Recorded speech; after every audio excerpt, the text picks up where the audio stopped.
buena noche. Mi nombre es Fernando, y quiero darles la bienvenida a Historias Prohibidas. El día de hoy escucharemos relatos macabros y relatos de brujería. Disfruten, comenzamos ya.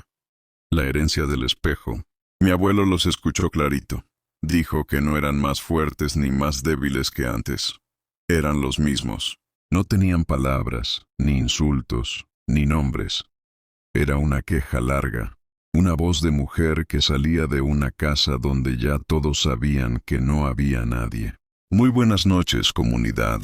Les damos la bienvenida a una nueva entrega de este octubre de Historias Prohibidas, esta vez con un tema pesado, denso, sobre todo en estos días, en este mes, cuando el mundo de lo espiritual, de lo paranormal, se entrelaza con el nuestro. Es un mes de tener mucho cuidado, incluso con lo que parezca el más inocente de los juegos. O pueden terminar como los protagonistas de nuestras siguientes historias. Sin más, es momento de pasar a los relatos de hoy. Tienes una última oportunidad para dejar de escuchar, sobre todo si este es un tema sensible para ti, o con el que hayas tenido previamente algún tipo de experiencia. Estos temas hay que tratarlos y escucharlos con mucho cuidado. Es momento de comenzar. Estás escuchando Historias Prohibidas. Cuando mi tía murió, me tocó ayudar a limpiar su casa. No era la más cercana de la familia. Era una prima de mi mamá sin hermanos, pero vivíamos en el mismo estado y a veces la visitábamos en su cumpleaños o en Navidad. Siempre me pareció una mujer seria, reservada. Siempre me pregunté por qué nunca se casó ni formó una familia. El día que fuimos a limpiar, la casa estaba casi vacía. Ella tenía pocas cosas, pero todas bien guardadas.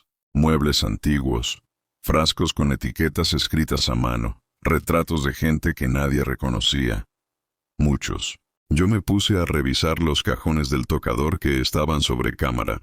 Eran cajones pesados de madera, y en uno de ellos noté que en el fondo sonaba hueco.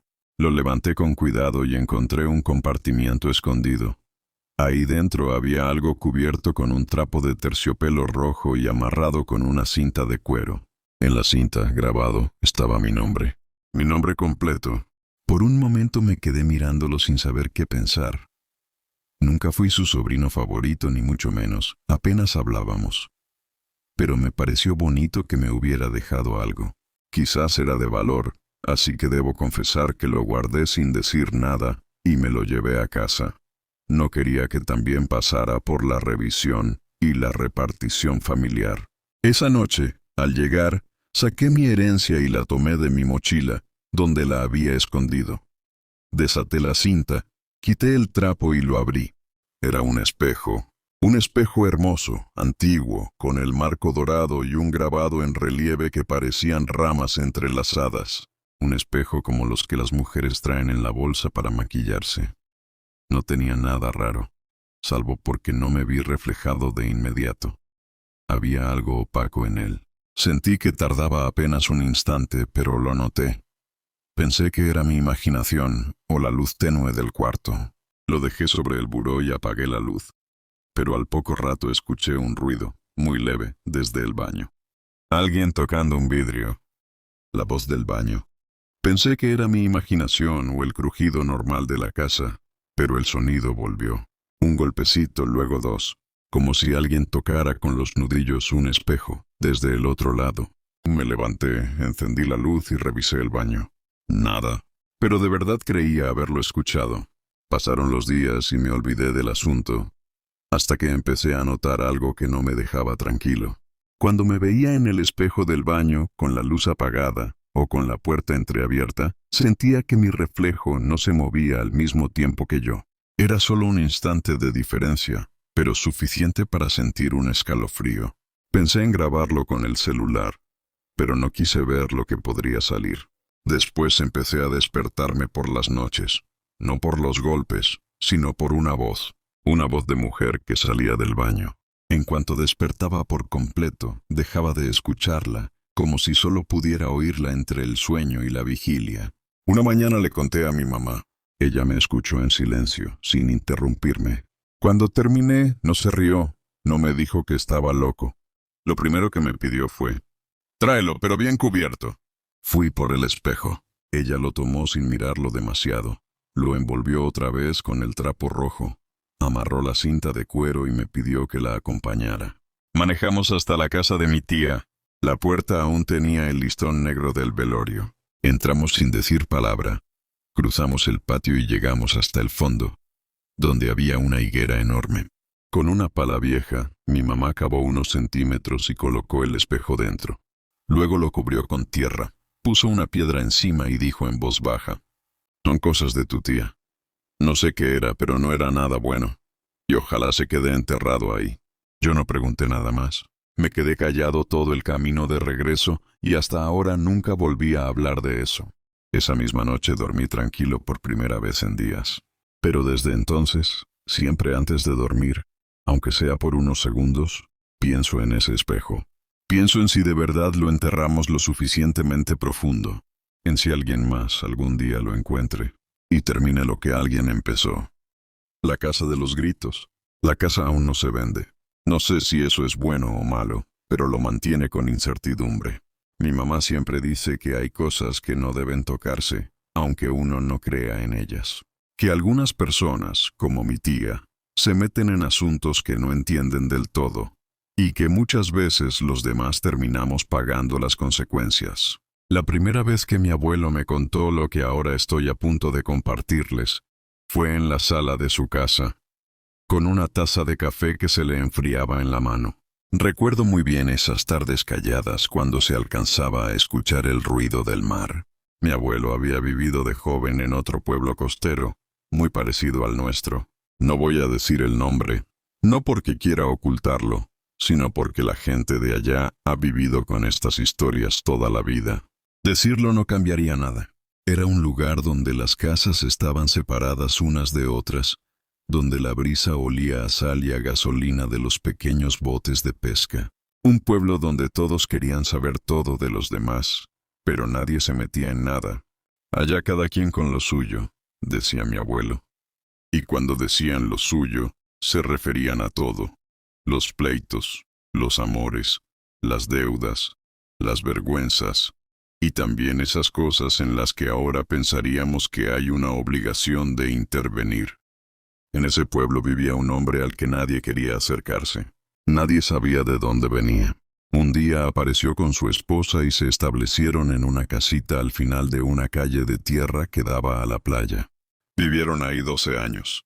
La casa era pobre, con paredes de madera y un techito de lámina. La gente decía que era una casa triste, no porque estuviera abandonada, sino porque tenía la tristeza pegada. Hay casas que te invitan a sentarte afuera, decía mi abuelo, y otras que te piden que pases de largo. Esta era de las segundas. Cuando pasabas cerca, lo único en que pensabas era en alejarte. A la esposa se le veía muy poco. Al principio salía a tender ropa, negra, casi siempre, y se quedaba mirando al mar. Después apenas salía. Alguien dijo que la habían visto en una silla de ruedas dentro del patio, bajo una sombra que su marido había improvisado con lunas viejas. Parecía tener una enfermedad en la piel. Él siempre la cubría del sol. A veces incluso le ponía una tela en la cara y en las manos. Se veía desde lejos que la mujer empeoraba. Uno sabe cuándo alguien se está muriendo, y ella llevaba muriéndose mucho tiempo. El hombre tenía fama de gruñón. Si pasabas cerca de su casa y te atrevías a mirar, él se cruzaba de brazos y te observaba hasta que bajabas la vista. Nadie quería un pleito con un vecino así. Y en ese pueblo, cada quien cuida su terreno, su corral, sus redes, sus animales. El acuerdo era simple. No te metas, no preguntes. Y así con esa regla, el silencio siguió reinando.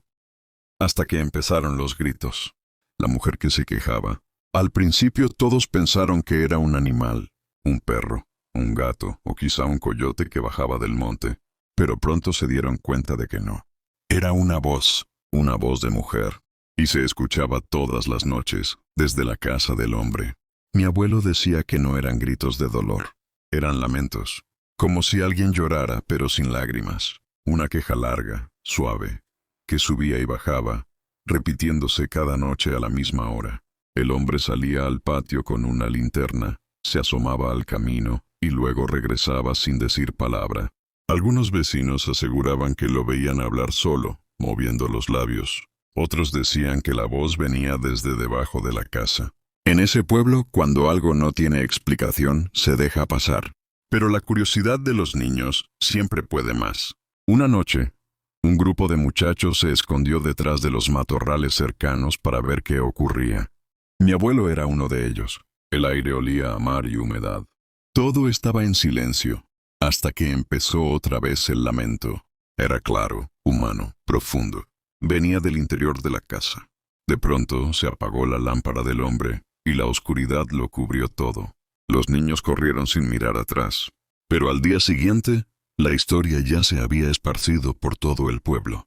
En esa casa hay un muerto, decían unos. Está cuidando a un espíritu, aseguraban otros. Y algunos simplemente preferían no hablar del tema. Pasaron semanas. Los gritos seguían, cada noche. Y una madrugada se detuvieron. La gente pensó que, por fin, la mujer había muerto. Pero cuando el sol salió y los vecinos se acercaron, la puerta de la casa estaba abierta. No había nadie. Ni el hombre ni la mujer. La mesa seguía puesta, la lámpara encendida, y sobre el suelo, una marca circular de ceniza, justo en el centro del cuarto. El olor era insoportable. No a muerte, sino a hierro, a sangre vieja. La policía nunca encontró nada. La casa fue abandonada, y desde entonces nadie quiso vivir allí. Con el paso de los años, las paredes se fueron cayendo, el techo se llenó de agujeros, y la vegetación cubrió el patio. Pero el aire, decía mi abuelo, seguía oliendo igual. A hierro, a algo que se quedó esperando,